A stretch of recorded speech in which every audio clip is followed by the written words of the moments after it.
നമസ്കാരം. പണ്ട് പന്തിരുകുലത്തിലെ പെരുന്തച്ഛൻ ഒരു പാലം പണിതു. അതിലൊരു പാവയെയും വെച്ചു. പാലം കടന്നെത്തുന്നവരുടെ മുഖത്ത് വെള്ളം തുപ്പുന്ന മരപ്പാവയായിരുന്നു അത്. ഒരു ദിവസം പെരുന്തച്ഛൻ്റെ മകൻ കണ്ണൻ പാലത്തിലെത്തി. പാലം നല്ലതാണെങ്കിലും അത് ഉപയോഗിക്കുന്നവരുടെ മുഖത്ത് തുപ്പുന്ന അച്ഛൻ്റെ പാവയുടെ വികൃതി മകന് രസിച്ചില്ല. അച്ഛനേക്കാൾ കേമനായ മകൻ മറ്റൊരു പാവ നിർമ്മിച്ചു. പാലം കടക്കുന്നയാളുടെ മുഖത്ത് തുപ്പാൻ തുടങ്ങിയ ആ പാവയുടെ ചെവിക്കുറ്റി അടിച്ചു തിരിക്കുന്ന മറ്റൊരു പാവ. സത്യത്തിൽ അടി കൊണ്ടത് സാക്ഷാൽ പെരുന്തച്ഛൻ്റെ മുഖത്ത് തന്നെയായിരുന്നു. ഇത് കേട്ട് ആരും മുഖം പൊത്തി ചിരിക്കരുത്. കാരണം കാലം അങ്ങനെയാണ്. കേരളത്തിലെ കമ്മ്യൂണിസ്റ്റ് പാർട്ടിയിൽ ഇപ്പോൾ നടക്കുന്നതൊക്കെ കാണുമ്പോൾ പെരുന്തച്ഛനെയും മകനെയും അവരുണ്ടാക്കിയ പാവകളെയും ഓർത്തു പോകുന്നു. ഈ സർക്കാർ നമുക്ക് എന്തെല്ലാം വാരിക്കോരി തരുന്നു. പക്ഷെ നടന്നു പോകുമ്പോൾ നമ്മുടെ മുഖത്തങ്ങ് തുപ്പുകയാണ്. അപ്പന്മാരുണ്ടാക്കിയതിൻ്റെ അപ്പുറം കയറി ഉണ്ടാക്കുന്ന മക്കളുടെ കാലമാണിത്. മാർക്സിസ്റ്റ് പാർട്ടിയിലെ മുന്തിയ നേതാക്കളും പാർട്ടിയും പാവം മനുഷ്യരുടെ മുഖത്ത് തുപ്പുകയാണെങ്കിൽ അവരുടെ മക്കൾ അടിക്കുന്നത് അപ്പന്മാരുടെ ചെകിടത്താണ്. ഒരു മകളുണ്ടാക്കിയ കറക്ക് കമ്പനിയും അതിനുവേണ്ടി സമ്പാദിച്ച മാസപ്പടിയുമൊക്കെ നമ്മൾ കണ്ടതാണല്ലോ. മറ്റൊരച്ഛൻ്റെ മകൻ ബീഹാറിൽ പോയി ഉണ്ടാക്കിയ വിപ്ലവം ദേ ഏണത്തിരിക്കുന്നു. മറ്റൊരു മകൻ മയക്കുമരുന്ന് കേസിൽ ജയിലിൽ കിടന്നു. ഇപ്പോഴിതാ ഒരു മകൻ അപ്പൻ്റെ പാർട്ടിയുടെ കഴുക്കോല് വരെ ഊരി വിവാദ നായകനായിരിക്കുന്നു. മകൾ അവളുടെ അമ്മയുടെ പെൻഷൻ കാശ് കൊണ്ട് IT കമ്പനി തുടങ്ങി നാട്ടുകാരെ കളിപ്പിച്ചതിന് അച്ഛൻ എന്തു പിഴച്ചു. ആ കുട്ടി പ്രായപൂർത്തിയായവളും വിവാഹിതയുമാണ്. മകൾക്കുമേൽ അച്ഛന് നിയന്ത്രണമില്ല. ബീഹാറിൽ ചെന്ന് കുടുങ്ങിയ മകൻ പ്രായപൂർത്തിയായതാണ്. ആ മകൻ ചെയ്യുന്നതിനും അച്ഛന് ഒന്നും ചെയ്യാൻ കഴിയില്ല. പ്രായപൂർത്തിയായ ഒരു മകൻ PBയുടെ അലമാര കുത്തി തുറന്ന് ഏതോ രഹസ്യരേഖ മോഷ്ടിച്ചതിന് പിതാവിന് എന്തു ചെയ്യാൻ കഴിയും? അച്ഛൻ്റെ മരപ്പാവയും മകൻ്റെ പാവയും എല്ലാം കൂടി ഒരു പ്രസ്ഥാനത്തെ മാത്രമല്ല സകല ജനങ്ങളുടെയും മുഖത്ത് തുപ്പുകയും കൊഞ്ഞനം കുത്തുകയുമാണ്. എരുകപ്പുല്ലുകൊണ്ട് യാദവകുലം മുടിഞ്ഞതുപോലെ ഈ മക്കളെല്ലാവരും കൂടി പാർട്ടിയെ എടുത്ത് തല്ലിപ്പരട്ടി അറബിക്കടലിൽ എറിയും. കർക്കടക മാസത്തിലെ തട്ടുകേടുകൾക്ക് മരുന്നുകഞ്ഞിയും പഥ്യവും മതിയായിരുന്നു. ചിങ്ങം പിറന്നതുപോലും ഈ പാർട്ടിക്ക് ശുഭകരമല്ല. ആന്തൂരിലെ സാജൻ്റെ മാത്രമല്ല, മലയാളപ്പുഴയിലെ നവീൻ ബാബുവിൻ്റെ ആത്മാവും കരിങ്കാക്കയായി പറന്നു വന്ന് ആഞ്ഞാഞ്ഞ് കൊത്തുകയാണ് സകലതിനെയും. കവടിപ്പലകയില്ലാതെ ഗോവിന്ദനും കുടുംബത്തിനും ഇനി രക്ഷയില്ല. എന്തൊരു കറക്ക് കമ്പനിയാണ് ഈ പ്രസ്ഥാനം ഇപ്പോൾ. പാവങ്ങൾക്കും എല്ലുമുറിയ പണി ചെയ്യുന്നവന്മാർക്കും നേരിട്ട് കൊണ്ടിരുന്ന ചൂഷണത്തിനെതിരെ കൊടി പിടിച്ച് മുദ്രാവാക്യം മുഴക്കി വളർന്ന ഒരു പ്രസ്ഥാനമാണിത്. അതിന്ന് ഏതൊക്കെയോ കളങ്കിത വ്യവസായികളുടെയും ഉഡായിപ്പുകാരുടെയും കയ്യിലെ മരപ്പാവയായി മാറിയിരിക്കുന്നു. ഈ പാർട്ടിയുടെ ഇന്നത്തെ അവസ്ഥ ഭീകരമാണ്. ഈ നേതാക്കളുടെ മക്കൾ കാണിക്കുന്നതിന് പോലും പാർട്ടിയും അതിൻ്റെ അടിമകളും സൈബർ ചാവേറുകളും മറുപടി പറയേണ്ട അവസ്ഥയാണ്. സിനിമ നിർമ്മിക്കാൻ മോഹവുമായി വന്ന ചെന്നൈയിലെ വ്യവസായി ഗോവിന്ദൻ്റെ മകൻ്റെ വലയിൽ ചെന്ന് വീണു. കോടികൾ അയാൾ ഊറ്റിയെടുത്തു. ഒടുവിൽ സിനിമയുമില്ല കാശുമില്ല എന്നായപ്പോൾ വ്യവസായി പരാതിയുമായി പലയിടത്തും പോയി. ഈ വിഷയത്തിൽ ഇടനിലക്കാരനായി പ്രവാസിയായ ഒരു ഉഡായിപ്പുകാരൻ പ്രത്യക്ഷപ്പെടുന്നു. അയാളങ്ങ് UAEയിലും ലണ്ടനിലും ഒക്കെയാണ്. ഇയാളാണ് നേതാക്കൾക്ക് വിദേശവാസത്തിനുള്ള കാര്യങ്ങൾ ഒപ്പിച്ചു കൊടുക്കുന്നത്. ഈ വ്യവസായിയെ മധുരയിലെ പാർട്ടി കോൺഗ്രസിൽ വെച്ച് പ്രകാശ് കാരാട്ട് സംബോധന ചെയ്തത് ഫ്രോഡ് എന്നായിരുന്നു. ഗോവിന്ദപുത്രൻ ആവശ്യപ്പെട്ട പ്രകാരം ഈ ഫ്രോഡ് വ്യവസായി ആ ചെന്നൈക്കാരനെ മധ്യസ്ഥതയ്ക്ക് വിളിച്ച് പരാതിയിൽ നിന്നും പിന്തിരിപ്പിക്കാൻ ശ്രമിച്ചു, ഭീഷണിപ്പെടുത്തി. അതോടെ വ്യവസായി ഗോവിന്ദനോടും പരാതി പറഞ്ഞു. ഗോവിന്ദൻ കേട്ട ഭാവം നടിച്ചില്ല.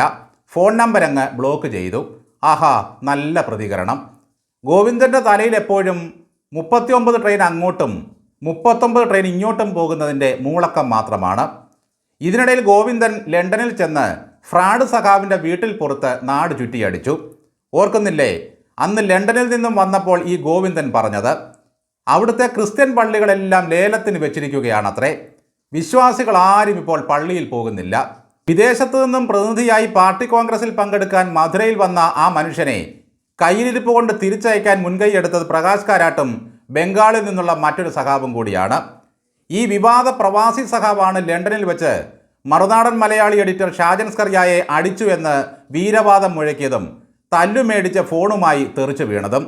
ഇയാളും അൻവറും കൂടിയായിരുന്നു മറുനാടൻ ഷാജനെ അകത്താക്കാൻ ആവുന്നത്ര ശ്രമിച്ചുകൊണ്ടിരുന്നത്. എന്തായാലും ഇവൻ്റെയൊക്കെ നില ഇപ്പോൾ വലിയ പരുങ്ങലിലാണ്.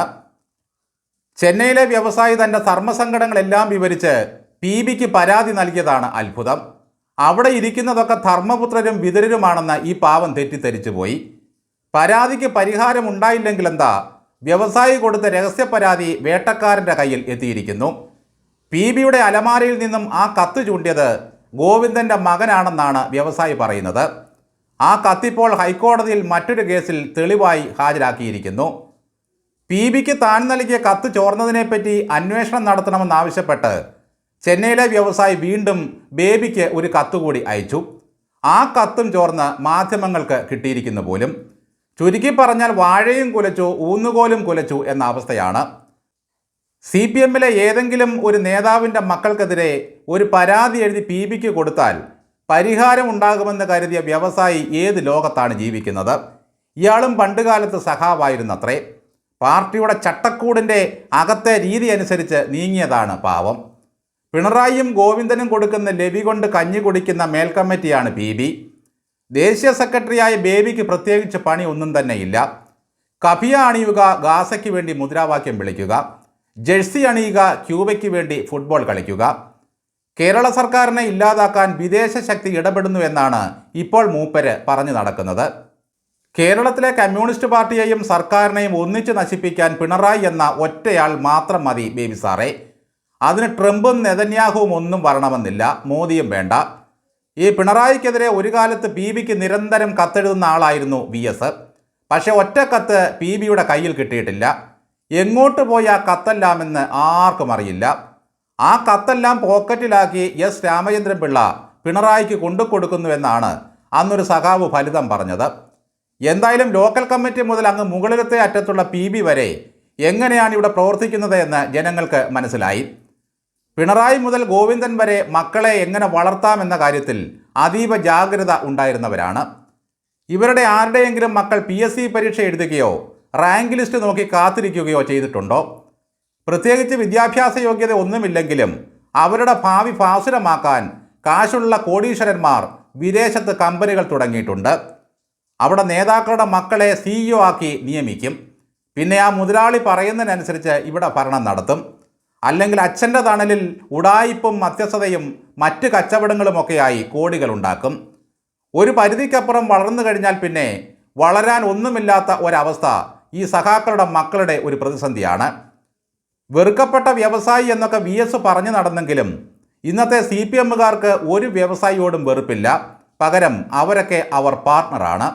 അവരുമായി ചേർന്ന് മക്കൾ എന്തൊക്കെ ബിസിനസ് നടത്തുന്നു എന്ന് പോലും നേതാക്കന്മാർ തിരക്കാറുമില്ല. AKG സെൻറ്ററിൻ്റെ വിലാസത്തിൽ കള്ളക്കമ്പനി തുടങ്ങിയ മകളുണ്ട് ഇവിടെ. പിന്നെയല്ലേ PBയിൽ നിന്നും 7 പേജ് കടലാസ് അടിച്ചു മാറ്റാൻ പാട്. മാധ്യമങ്ങൾ കള്ളക്കഥ പറഞ്ഞ് സർക്കാരിനെ കരിവാരി തേക്കുകയാണെന്ന് ചാവേറുകളും അങ്ങനെ ഒരു കത്തും കിട്ടിയിട്ടില്ലെന്ന് ബേബിയും പറയുന്നു. പ്രിയപ്പെട്ട സഖാക്കളെ, നിങ്ങൾ മക്കളോട് ഒരു കാര്യം മാത്രം ഒന്ന് പറഞ്ഞേക്കണം. മക്കളെ, അരി വിതച്ചാൽ നെല്ലാകില്ല.